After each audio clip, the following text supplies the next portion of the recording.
Welcome to the GrayHawk DJC podcast. In today's podcast, we talk with Jason Thomley, owner and founder of Uptown Window Cleaning. We hope you enjoy the podcast. Hey, Jason. Howdy. How you doing, man? Doing good. All right. Good. Well, thank you for coming to the show. Been wanting to do this for a while, so welcome to the podcast. Thank you. Glad to be here. So let's start off with tell us a little bit about your background, where you're from. I'd love to get to know you. So. Okay, sure. So I was born and raised in Gulfport, Mississippi. Mm-hmm. Spent there my whole childhood there. When I turned 18, I guess, I moved, and I've lived in various places all over the country. I went to college in Oklahoma for a couple of years, and then how'd you end up in Oklahoma from Mississippi? Good question. I had a friend that recommended a church up that way that had a private college, mm-hmm. and thought it would be a good fit for me and some things that I was going through, struggling with. So I wound up there. Okay. And any culture shock in Oklahoma? No. Or Mississippian? No, not really. Okay. It's the weather, besides the humidity and everything, is about the same. Okay. Not really. I fit in pretty good. Okay, cool. So you're in Oklahoma, then how are you? Yep. I went there for about 2 years, and then had to have surgery, a hernia surgery. So I left there and went back to Mississippi. Spent a couple of years and there helping some local churches out. Mm-hmm. And I met my wife's grandparents there. And her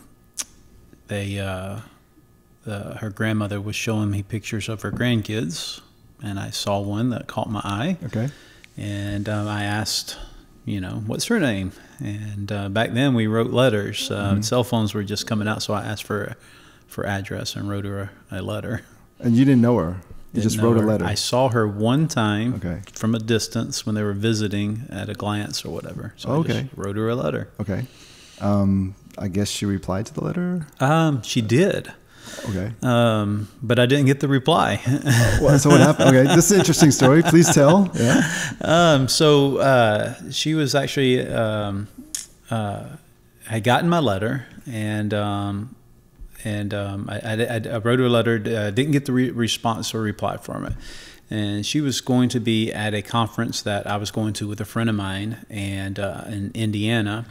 And so not getting a response, not knowing if, she was engaged, fixing to be married or dating or anything like that. I met her in Indiana, and still I didn't, so we're kind of talking, but it was awkward because I still didn't get a yes or no. Right. And but you knew it was her when you saw her at the conference? Yes. Okay. Right. Yeah. I did know from the pictures, and her mom and dad actually helped me go back and forth, provided transportation for me to go back and forth through the relation of her grandmother, having good words with me. So after that, it was an awkward week. I got back to Mississippi, and her letter was in my mailbox. Okay. So, but from there,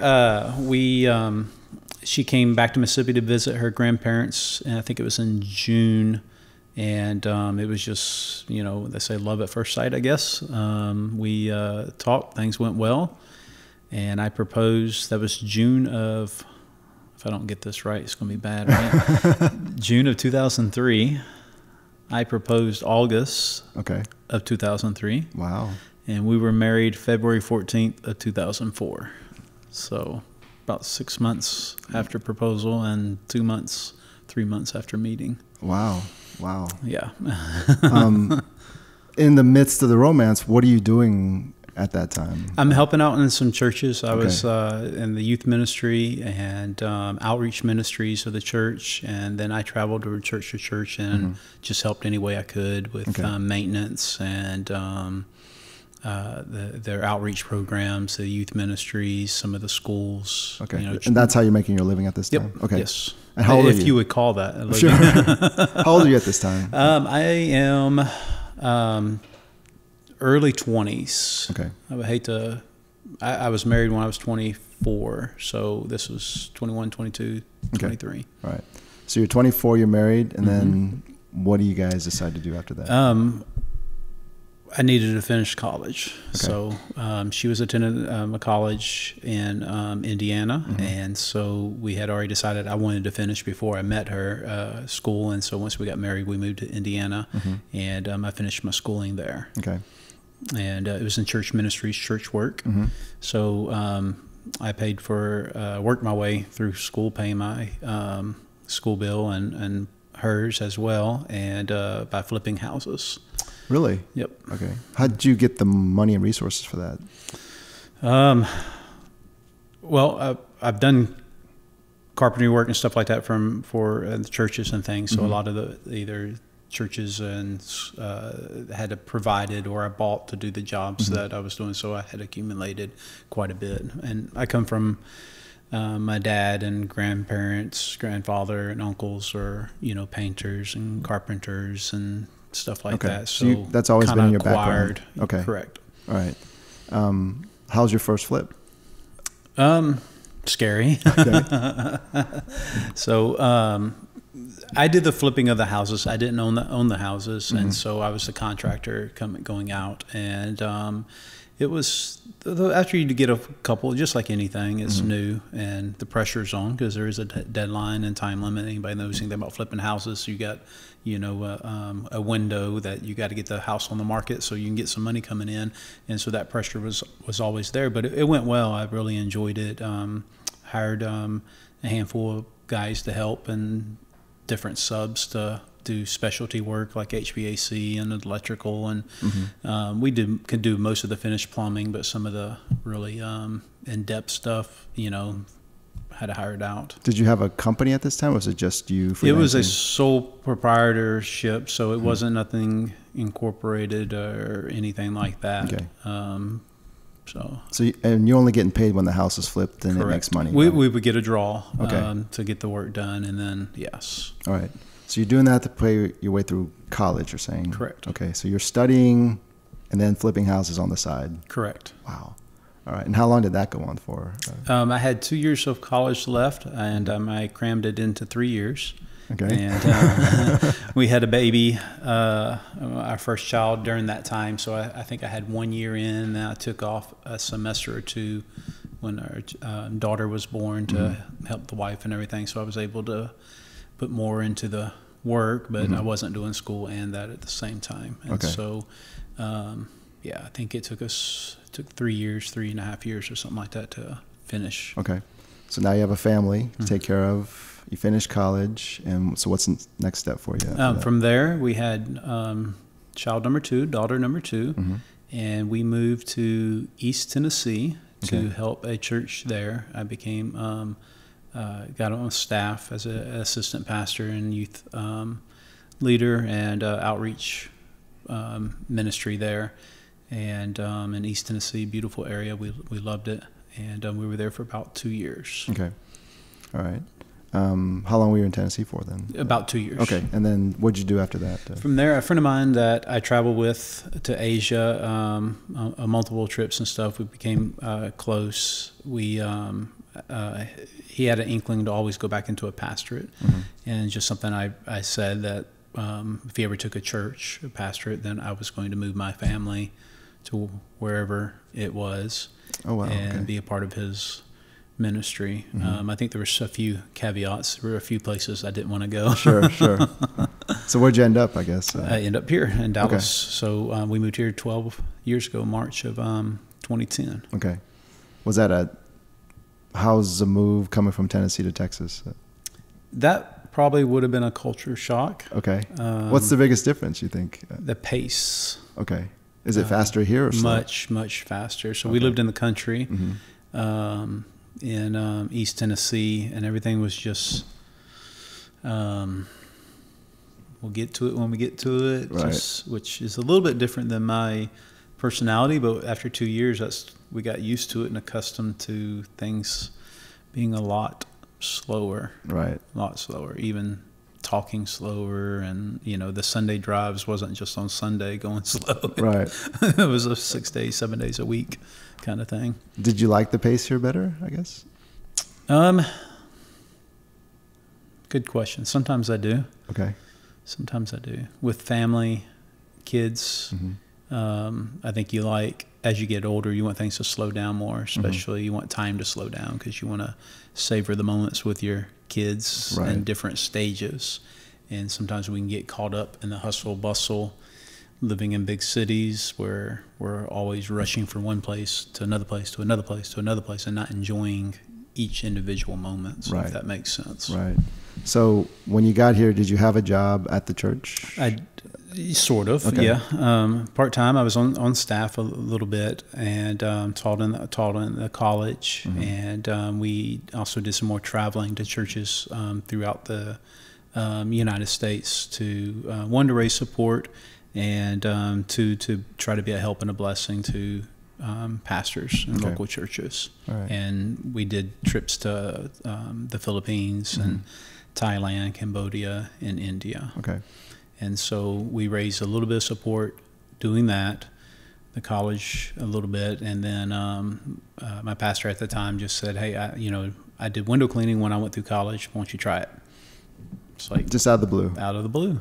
I was like, YouTube was just 2010 just coming out, I guess, on the old Razor Motorola phones, and so I was like, let me see if I can watch some videos of it.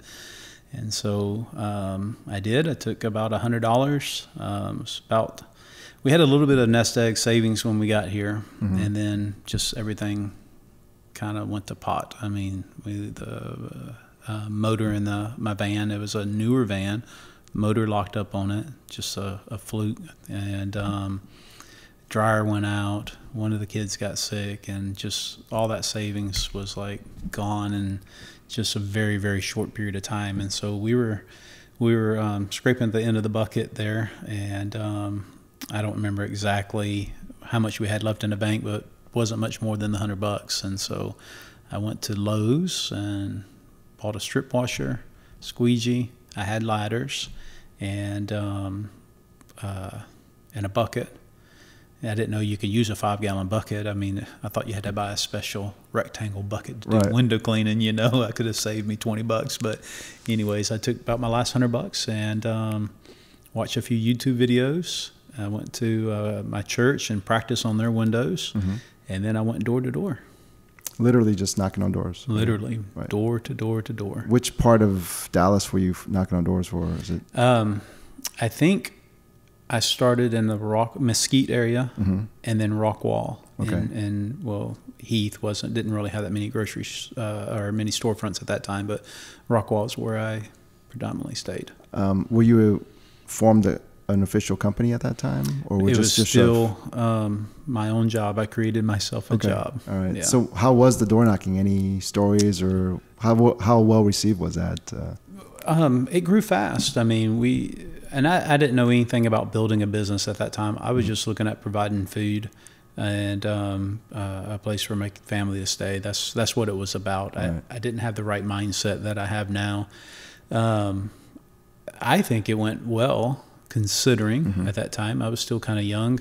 I'm still young. We grew to 15, 18 stores in just a matter of a few months. When you say stores, what do you mean? Storefronts. Oh, okay. That we would clean every. Oh, wow. Every some were weekly, but every month we would clean about 115 stores. Oh my gosh! So in the beginning it was just you, though, right? Just me. Okay. I started hiring helpers hourly. Do you remember your first client? My first client from the door knocking. I know that would be.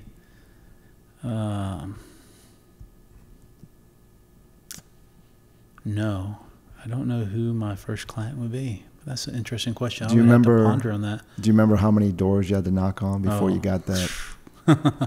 Well, actually, no, it wasn't that many. I think when I first started out, I would barter. I think I went to like a donut shop, like I'll clean your windows for a dozen donuts, you know, kind of thing, and just to get practice in, and then bring the donuts home and give them to my kids and then leave and let my kids stay there with my wife full of sugar, you know.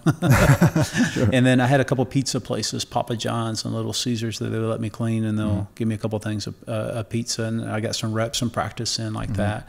First location, I really would not know my first first store, but we've had some clients for many years, some that we're continuing doing. And there's a St. Matthias Church in Rockwall, and we've done it since the beginning, and we're still doing it up to this day.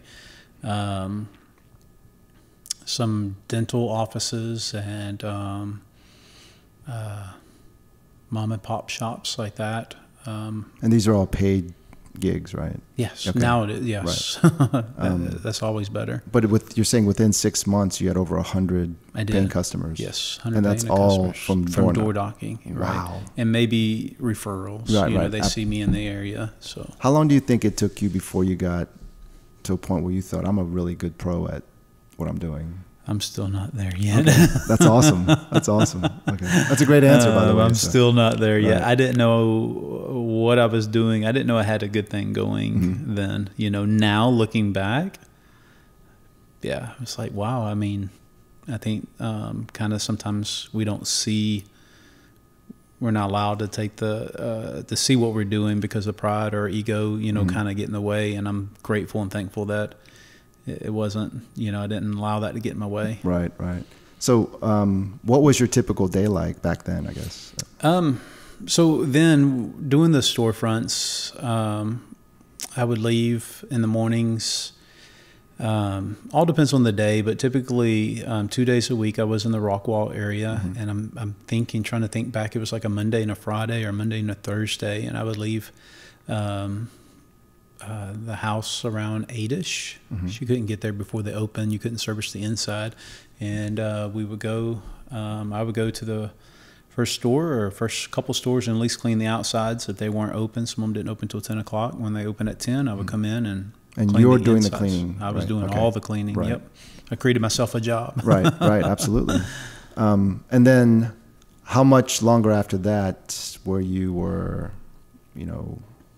had a legal entity, had employees, and you're now managing instead of actually doing most of the cleaning? Yeah. So at that time, I didn't have the right mindset. I got frustrated with it. I went through a few employees, and I got to the point where the business, it was as far as I could take it as a one-man show and with the helper and things like that. And so not knowing what the next step was, not having anything in place, systems and things to train, I actually wound up selling that part of the business. Okay. And I went into the corporate world and did pest control for a couple of years. All right. What were you doing, I guess? Just the guy that showed up at your house, or were you working at headquarters or managing so people? I had a truck, and they gave me a route, and I did probably 98% commercial accounts. Okay. And so from food manufacturing companies to banks and your local grocery stores and things like that. Okay. Was it growing that first business enjoyable? How do you look back on those years? The learning. Okay. Learning. I'm kind of glad that I got frustrated with it, go try something else for a couple of years to get a right mindset and without the stress. And I was with that pest control company for I think 3.5 years, and the whole time I was thinking, how can I run it, be actually a business owner, not create a job. Right. And so the end of 2017, I think my wife and I had a few conversations, and she's always been supportive and she's like, whatever you want to do, you're going to be good at it kind of thing. And, it's like an echo chamber sometimes. Sure. And it's like, I want the truth. And that is the truth. You can't handle the truth. And so a couple issues with the pest control. They were going through some changes, and they kept cutting my pay, and that was the biggest thing. I was doing really well. I really loved it, but I couldn't handle them cutting my pay, and so I quit. I think it was February of 2018. Okay. And so March of 2018, I incorporated. We became an LLC, and we started from. I say we started from scratch. There was, I know of that church, St. Matthias Church, that we were doing in 2010 that we're still doing now. So that one kind of carried over to the gentleman I sold the business to. Sure. And so he was still doing that one. And so 2018, we, different mindset. I knew that I could only go a certain distance if I was always on the glass. And so my philosophy or whatever is to do what no one else can do and hire somebody to do what I can't do. Right. Kind of thing. Or some, in the work. I've got into several mastermind groups and communities that I've gleaned from. And so... so was this the birth of Uptown at this point? This is the birth of Uptown Window Cleaning, yes. Right. And then you're not just cleaning windows, you're offering other services as well. Right. And so how did you learn how to do those things? Just like anything new, it's scary because you don't want to mess anything up. Right. The pressure washing actually came fairly easy. I pressure wash on houses and, doing own pressure washing around here, but having the right tips, having the right pressure and the water volume.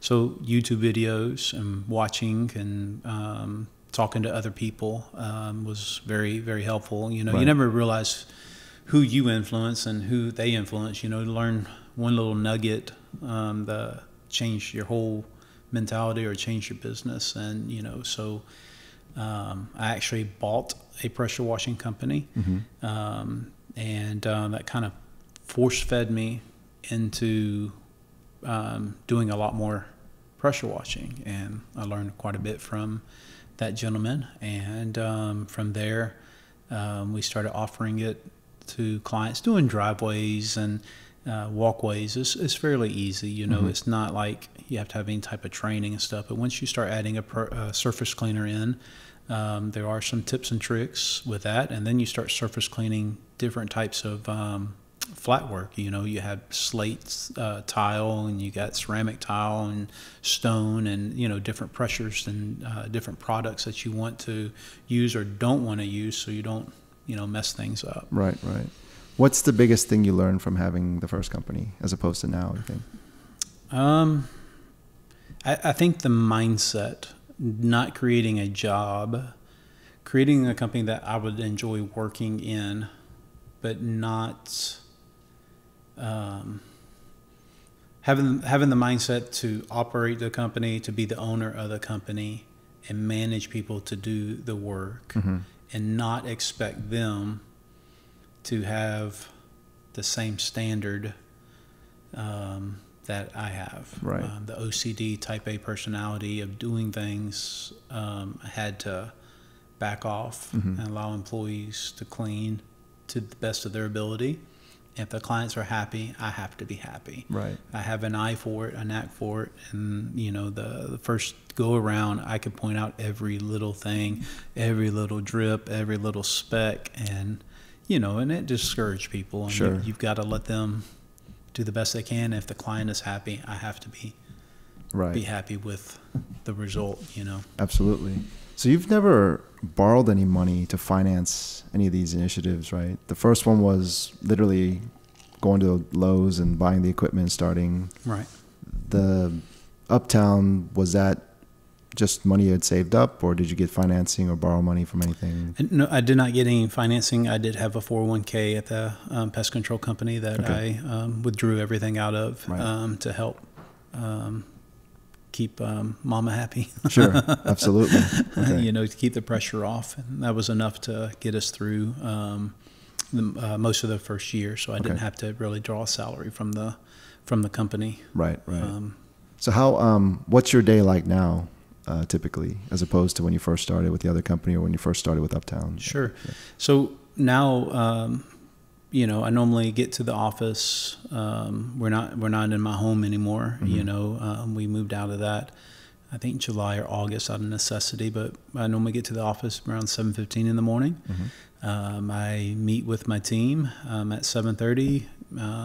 We'll go over the day's work, go over some safety things, any promotions that we're doing, safety training, ladder training, just trying to keep that in front of them so we don't have accidents. And they're normally gone by 8, a few minutes after, to their first job. And then from there, I'm answering emails and text messages, having a conversation with the office staff to see if they need anything, any clients that I need to be aware of, any issues or any positive feedback as well as the negative feedback, and that kind of thing. I check in with my crews a couple times a day. Sometimes I have to go out to the job site just to see how things are going, and any questions or whatever, and be the meet and greet and kind of thing. From there, office stuff, computer stuff, right. Stuff that now it's like I need to hire somebody to be the owner of the business to take care of all the stuff, the marketing and the decisions, right. and profit and loss statements and what's making money, what's not making money. We don't have a supervisor now, so making sure the equipment's maintained, sure. fixing things, getting the vehicles in the shop, if that needs to be repaired, tires rotated, oil changes, all that little nitty gritty stuff that goes on behind the scenes to keep them out in the field. Right. So how many crews do you have, and what do you currently offer right now for Uptown? We have 4 crews. Okay. I have 2 crews for commercial. Mm-hmm. We service about 600 commercial storefronts now. Oh, wow. And then we have 2 crews. And you're all over DFW, right? All over the Metroplex. Okay. Yeah, all over. Denton, Louisville, Flower Mound. We even go out to Greenville, Roy City area, and then all over the Fort Worth, Burleson, Cedar Hill, DeSoto, all that on the commercial side. We reach out the whole Metroplex, literally. And then we have 2 crews on the residential. As far as services we offer now, we do the window cleaning, of course, inside and out, tracks, frames, all that there. Pressure washing, flat surfaces and bricks and stuff like that.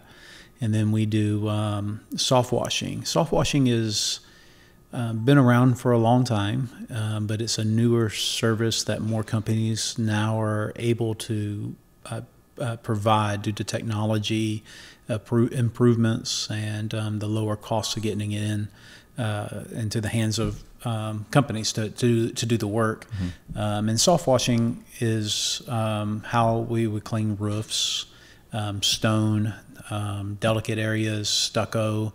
You can use a pressure washer on stucco. You have to be very careful, and one little if the pressure's not turned down or too much, you can blow a hole in stucco. Mm-hmm. You can blow a hole in siding. And, and it's not about not having experience. It's a mistake. It's, not thinking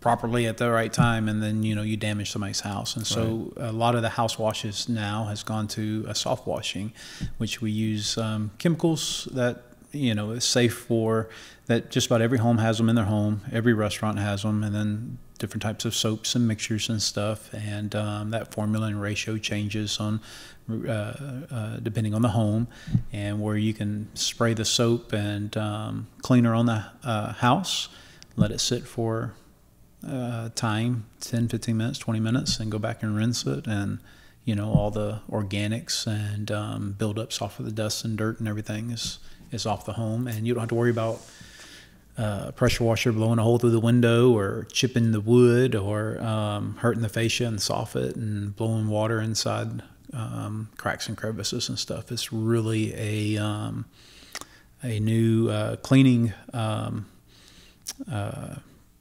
I'll say mechanism, technique, I guess, that has very good results, and people can be comfortable using when they get their house clean, washed. Wow. You've come this far. Where do you see yourself in 2-3 years with Uptown? Retired. So we're part of a couple mastermind groups that I'm in, and one particularly, we go in stages. Stage 1 to be like when you're starting off by yourself. Stage 2, you're getting, an office admin and a couple techs. I'm at the end of stage 3, getting into stage 4, and that's when you bring supervisors on and office managers on and try to run it where it's hands off. Marketing's in place, and which it is now, and the technicians, where you have a supervisor that meeting with the technicians, you got a salesman in place.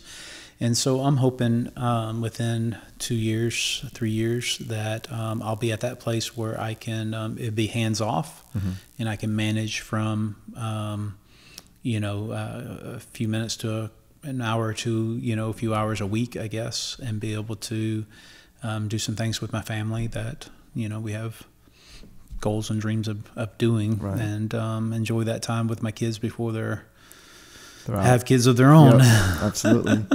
I think it's fascinating how you just started with $100 going to Lowe's, and now you're at the point where you're thinking about having people manage your business.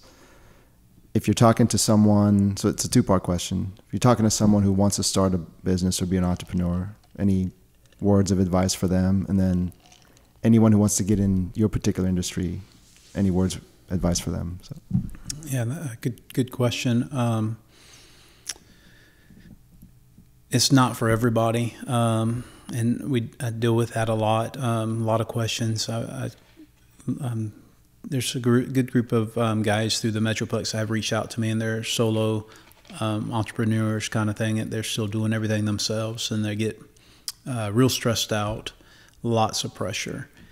And so just because you know how to do one thing well, it doesn't mean you should start your own business. Not everybody should be able to. Well, they should be able to, but not everybody is qualified or is able to, look at a profit and loss statement, be able to look at the marketing report, know what their closing ratio is. These are a lot of things that you have to take into accountability, not just every once in a while, not when you do your taxes, but weekly and monthly, if not weekly. And so make sure you know what you're getting into before. Everything's good for a side gig, but when you're making it your income that you're going to survive off of and a family, you got to make sure that you know what you're getting into, the whole book kind of thing, not one section. You can train anybody to do clean windows, but it's running the operation, the business side of things. And so I think having the right mindset and having your mind wide open to everything that it takes to operate a business. And then once you make that decision, make the decision, jump, cut ties off with anything else that you thinking about doing, and just be all in, because it takes you to be all in. You can't be double-minded once you start a business. As far as window cleaning, somebody was to get into window cleaning, of course, learning how to clean windows, learning techniques and stuff like that, and learn from professionals, people that's been there, done that. There's a lot of bucket bobs that we call them, guys that do it for beer money, cigarette money, things like that, for the weekend or whatever. And they tend to give those that are trying to make a living out of it, a bad rep with techniques or scratching glass and what have you. So learn from reputable people. And then from there, find a mentor. I think it's always good to have somebody that you can look up to where you want to be, and kind of mimic the steps that they took, so you can get where they are. And as that goes on, you get another mentor that's a little bit bigger and a little bit bigger, and you kind of just follow after the same pattern. I don't know if that answers your question or not, but that's perfect. I think we're going to wrap it up here, but I love the fact that you literally started with nothing. You're humble enough to know that you got to keep learning. And I think that was a great story. So, well, thank you. Thank you for having me. Sure. Thank you very much.